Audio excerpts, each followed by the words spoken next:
Hello, my fellow practitioners of the inner arts. I thought I would just do some musing today, talking about some things that have been coming to mind. Maybe just useful food for thought, just kind of an informal chat.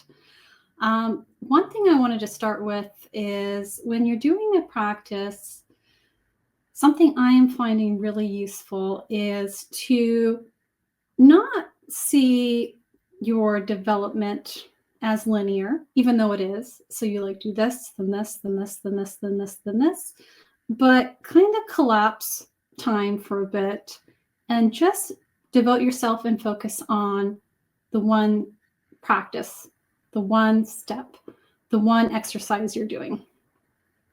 In a day, you might have several different magical exercises, but really dig in and commit to what is the exercise I'm doing right now? And okay, how am I doing in this exercise? Is it kind of shallow? Is my ability at it shallow? Or is it deep? Is it well-rounded? Have I really built it out and created it as an internal property or not? Because when we do an exercise, there's so many degrees you can get to it. It's like when you take a test in school, and yeah, maybe you got a C plus, a B minus, maybe a B, but did you get an A plus? And you could have got an A plus on that, but did you really study? Did you really practice? Did you really put in the time towards it? And why is that approach useful? Well, one, it makes you a better practitioner, but also you really then have subject matter expertise. You really know it. You really got it down.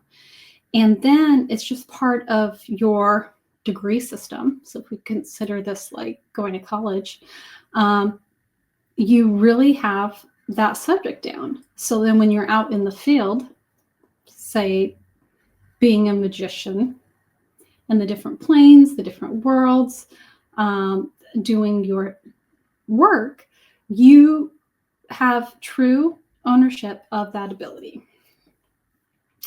And kind of on that note is taking the time to really cultivate. Something that's come to mind is the soul mirrors and how one can devote years and years to it, and not just to balancing your mirrors, but also for creating your inner garden, like a secret garden.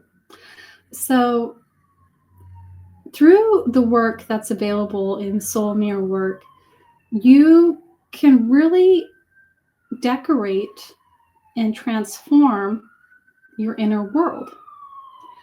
You can choose, through sometimes great difficulty, say you have a difficult negative trait you need to transform, but you have the tools to really create an inner kingdom that has the attributes and elements that are befitting to what your eternal spirit needs.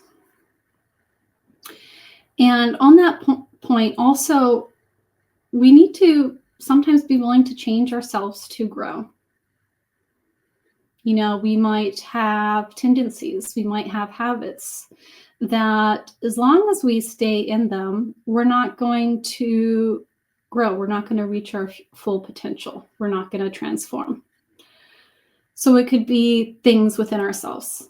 It could also be external things, environments, situations, karma to work through. But through, your awareness, you can do all these things. You're capable.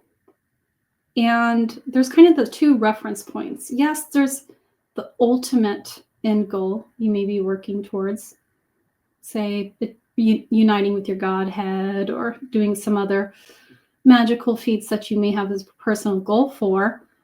But then also be present to where you are now and devoted to where you are now and patient with where you are now, because everything eventually comes to pass and everything builds on everything else, but what you're doing right now, as long as you show up, you commit yourself, and you really invest in what can I bring to the table in this practice and exercise, and then take step backs and do your self-assessment. I'm not really good here. This part is wonky. And it could be just a subtle energy thread that you're like, that really needs to be fleshed out and dealt with.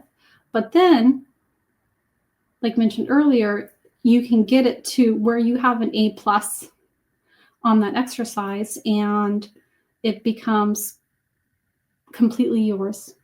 That's all I wanted to share. Hope you're all doing well. Take care. Bye.